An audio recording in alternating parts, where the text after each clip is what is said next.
Okay, we're going to look at using some acoustic drum samples in Blanks. Now, Blanks is not designed as an acoustic drum sampler. If you want a really natural acoustic drum performance in your music, then you'll be much better advised to be using a product like our Moon Kits or NI's Abbey Road drums or some of the Toontrack products, for example. But I mean, the fact is that an awful lot of pop music and certainly all of dance music is built around not using those kind of drums, not using those kind of products. They will often be using single samples, and indeed in many studio productions they will replace some of the sounds in an acoustic drum kit using a single sample or a VI. So there's definitely space to be sort of halfway between an acoustic drum sound and a kind of electronically generated drum sound. Sometimes you just want the same snare sound on the 2 and the 4. That's what you want the ear to hear. You want that kind of rigorous kick repeating. But equally, you don't necessarily always want it to just machine gun in an ugly way. So I'm going to take a look at what you can do to just give a bit of life to acoustic drums, taking them some of the way towards the expression of an acoustic drum kit. So I've got 4 single samples loaded into Blanks. You can't load velocity layers or round robins into Blanks. It's just the NI contact just allows for user samples where you can just drag a single sample. We've got a kick drum, snare drum, a closed hi-hat and an open hi-hat. So 4 samples. It probably adds up to about 3 or 4 meg of memory at most. So that's the old school approach to drum sampling. Now these are all samples that I've recorded myself with a microphone in our studio. And here I have our beat shifter sequencer playing a basic drum pattern. Let's just take a listen.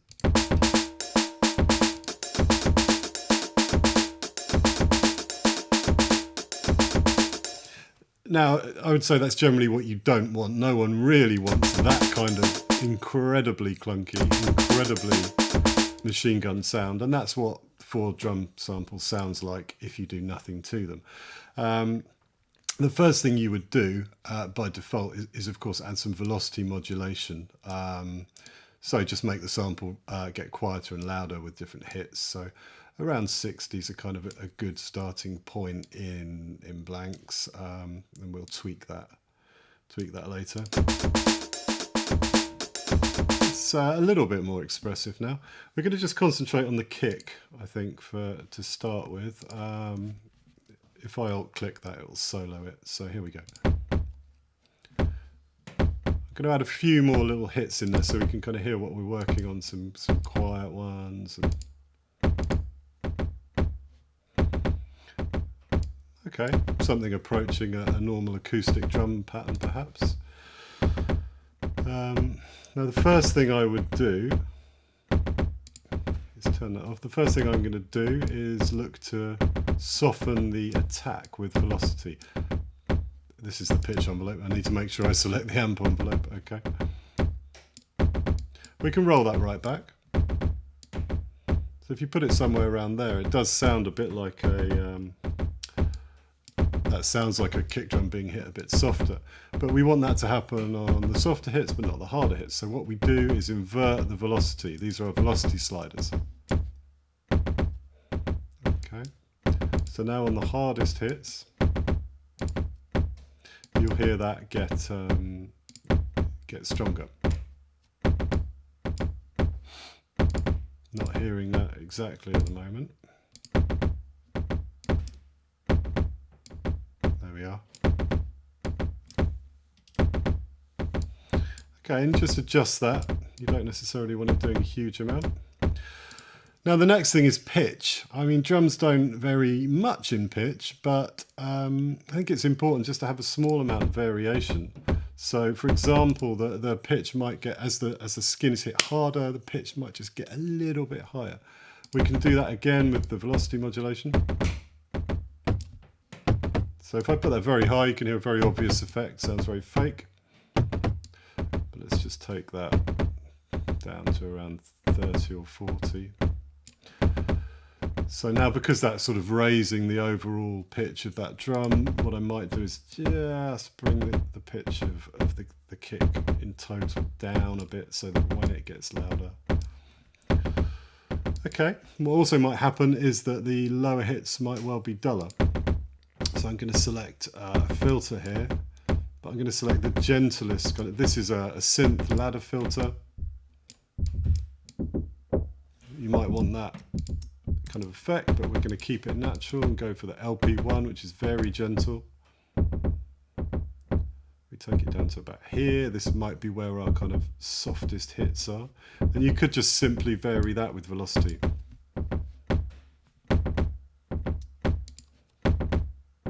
So we hear the very softest hits, a bit duller and a bit softer. There's another interesting, you could leave it like that. There's another interesting way of doing this. If I turn off the velocity modulation there, we can go to our filter envelope. So let's look at our decay. And this is, if we give the envelope a little bit of depth, you hear it open up. Not responding to velocity yet. There's a couple of ways to do this which can interact with each other. An interesting way is to use the decay. So if I bring this down, you'll hear that shorter values you get a little tick at the beginning. So I'm going to open it up, and then if I use the velocity, so you can now hear the softer hits. This is modulating downwards, so the softer hits get the shorter decay. So I think that's quite a natural, quite an attractive effect. It may not be, probably not 100% natural, but quite a useful sound, I think you'll agree. The sort of sound you might want in, apologies for that error message, that you might want in a pop or a dance production. If you bring the cutoff down really low, you get a kind of hip hop effect there, which is great. You can keep it up here, so it's just quite gentle. Okay, I mean, I think our kick's sounding quite usable, really, at this level. Other things you might do, well, yes, I should say with the filter envelope, you can also vary the depth with velocity. But because we've got the modulation going on with our decay, it's not going to be so pronounced and noticeable. I'll put a bit of that in. Again, we're not modulating the cutoff here, but we could do. Okay. Okay, let's move on to our snare drum.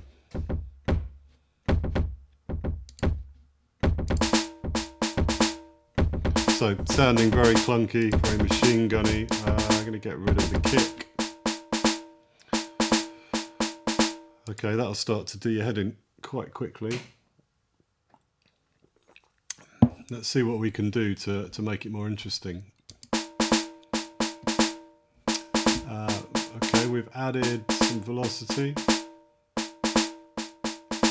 Again, I find one of the most interesting places to start is decay. So again, we're on our amp envelope. You can imagine when you get those kind of softer hits, they're much smaller, aren't they? And they're not ringing out as much subjectively. So if we put that at its extreme, you'll hear the softer hits are very, very clipped, pretty unnatural, but we can back that off.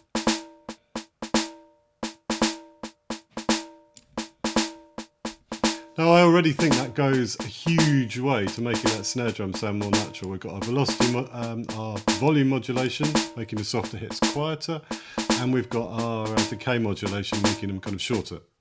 We might also add some attack modulation. This is quite interesting if you want to get a kind of brush, sort of scraped effect on the softer hits. So again, we set it to about, somewhere that sounds interesting, and then because we want the harder hits to completely ignore this setting, we will invert the modulation. So you're getting a sort of brushy, scrapey, soft ghost hit feel there. You could make that ghost hit really quiet. Maybe it's a bit much, I don't know. We can change the curve to concave or convex.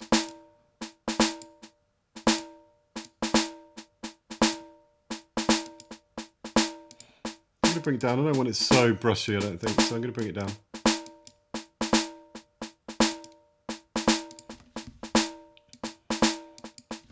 Okay, pitch. A snare drum, particularly a ringy brass snare like this, pitch does modulate a bit as you hit it harder. You do get a slightly higher pitch out of it. So again, we can bring in our pitch modulation with the velocity. So you can hear that's sounding more high pitched, but there's still something natural about that, I think. Again, what I might do is just bring down the overall pitch of the drum by a small amount. So get it back into that natural range. Back that down slightly. So just more stuff happening there with the velocity, more movement, more interest. Filters, you can do this, you can dull it down. Again, use the gentle one. But you don't want to dull it down very much. Let's open that up so that now the soft hits are getting quite dull.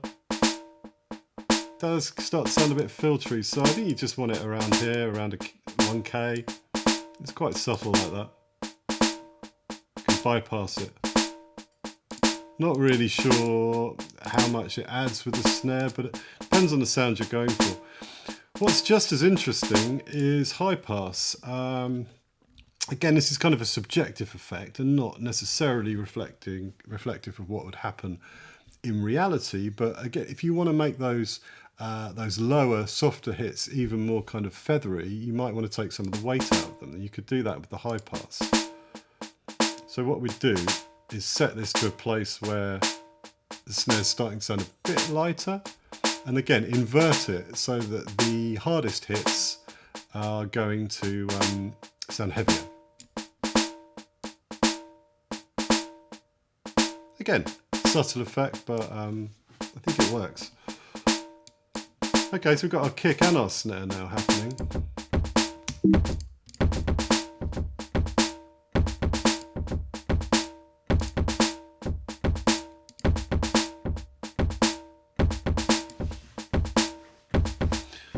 Okay, let's take a look at our hat.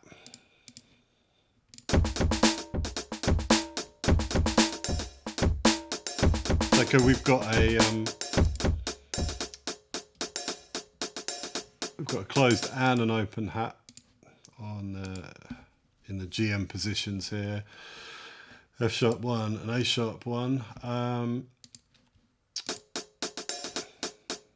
So the first thing you're going to want to do with a hi-hat setup is set up the closed hat to choke the open hat. So all we need to do is go to this menu and say include in a choke group. So now you can hear the open hat getting cut off. But it still sounds like an 80s sample-based drum machine. And that's not what we're trying to achieve today. So again, hi-hats, there's a lot you can do. I think attack works well with a hi-hat. I'm going to put in some more soft hits in between so you can kind of hear what's happening. Of course we've added our volume. So again, softening the attack for the lower hits. That's quite a natural little pattern there. And again, we might want to shorten the decay. So it's quite clipped, but it's not bad. Add a bit of that.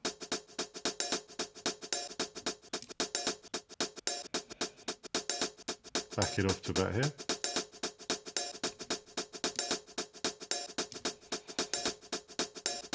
Okay, and a bit of pitch modulation, it never hurts. Again, you know, anything you can add imperceptibly to make each hit occurrence different, I think is worth trying and worth experimenting with.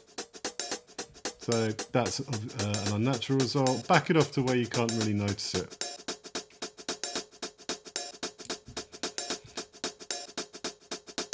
Maybe detune it slightly. Okay, start time. This could be interesting. This adjusts how far along in the sample the sample will start triggering. This could be interesting on snare drum actually. We'll come back to that. So at 0 you're hearing the whole sample, you're getting the full kind of stick hit at the beginning. If you back it off, you're actually bypassing that initial attack, but it still sounds useful, it still sounds okay. It just sounds like a smaller hit, which in a sense it is, because you're removing that big stick sound there. So again, you might want your softest hits to have that kind of sound, so you back that off.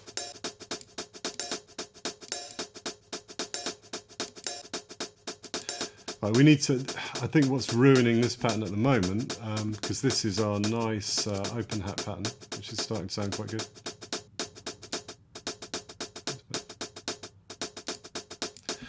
Is this open hat. Again, let's hear that. That's choking there. Open hats aren't perhaps as easy to give variation into. It's a very expressive part of a acoustic drum kit, and it's literally modulated live by the player with his foot and the pedal. But we'll do what we can. Again, I think some start time modulation. A little bit of pitch modulation. And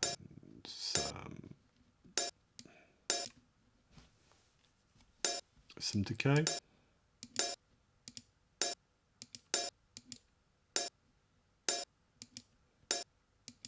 That's quite interesting. You can hear that start to just shorten on those on the soft hits.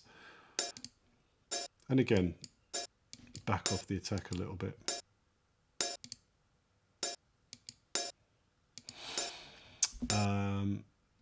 Okay, still got a slightly static sound to it, but in context, that's often what you want. It's good to reduce the volume of the open hat too. Okay, let's bring in our other elements again.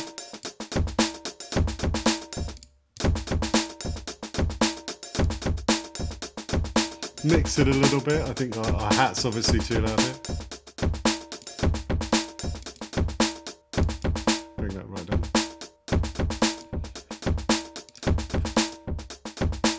Again, maybe worth having a bit of high pass modulation on the hat.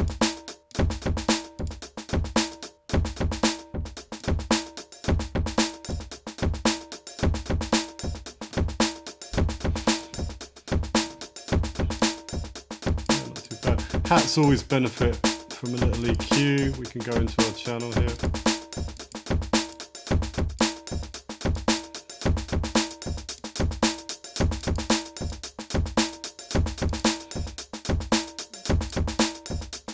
Always worth sucking out a bit of the low end.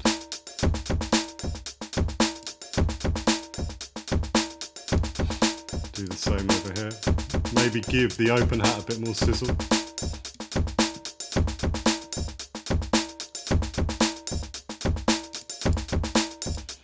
I mentioned we were going to just go back to the snare drum there and look at some start time modulation. I forgot to touch on that. It's really nice with snares.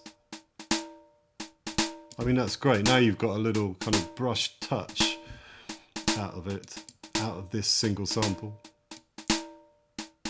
Because we're varying the attack, it stops the fact that you're creating quite an unnatural hard start to the sample.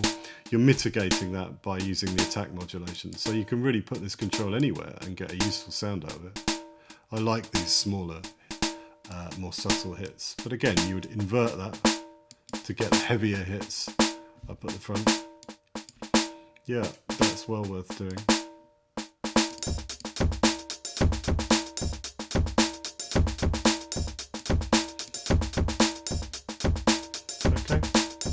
Just to mention, Blanks has a whole master channel if you want to beef up your groove a little bit. This is feedback compressor. EQ, sometimes a good idea just to suck out some low mids. But you don't want all that in it, so you can have some tape if you want.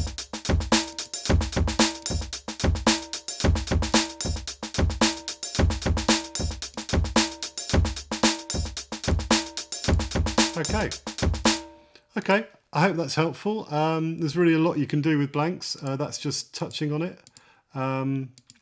But just playing around with single samples, I think, is a lot of fun and will often get you a more solid groove in a production. It's tempting to think that a really live, natural drum sound is always what you want, but I'm not sure it's always the case unless you are going for a very natural live band type production. If it's anything poppy or you want a bit more bite or weight or grit in there, you're often better just playing around with some single samples. You'll be amazed at how tough and solid you get your groove to feel that way. Okay, thanks a lot.